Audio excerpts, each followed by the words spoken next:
আসসালামু আলাইকুম। বরিশালের বউয়ের রান্নাঘরে তোমাদের সবাইকে জানাই অনেক অনেক শুভেচ্ছা। তো আজকে দুপুরবেলা কি রান্না করব সেটাই তোমাদের সাথে শেয়ার করলাম। আজকে রান্না করব ছোট চিংড়ি আর সাহেব কচু।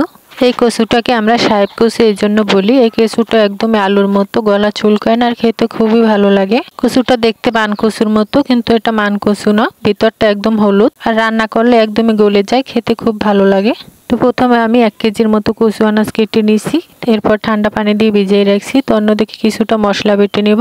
নিয়ে নিলাম কয়েক কোয়া রসুন আর জিরা। তো মশলাটা বাটা হয়ে গেছে। কচুটা খুব ভালোভাবে ঠান্ডা পানি দিয়ে ধুয়ে নিয়েছি।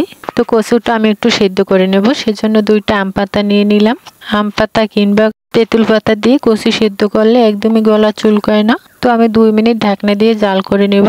তো দেখো, বেশি জাল করার দরকার নেই, যখন পানিটা ফুটে উঠবে তখন নামাই নিলে কিন্তু হবে। আর কচুটা কিন্তু একদম সেদ্ধ হয়ে গেছে। এই পর্যায়ে আমি একটা ঝাঁপিতে ঢেলে নিলাম। এরপর ঠান্ডা পানি দিয়ে আবারও খুব ভালোভাবে ধুয়ে নিব। অনেকেই হয়তো ঠান্ডা পানি দিয়ে কচু ধোয় না, কচুতে নাকি গলা চুলকায়, একদমই না। ঠান্ডা পানি দিয়ে ধুইলে একদমই গলা চুলকাবে না।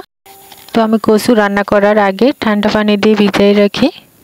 তো অবশেষে কচুটা ধুয়ে দিয়েছি। এরপর চুলায় একটা কড়াই বসাই দিয়ে দিলাম সয়াবিন তেল আর দিয়ে দিলাম চিংড়ি মাছ। তো চিংড়ি মাছটা একটু ভেজে নিব। এরপর দিয়ে দিলাম পেস্ট কুচি।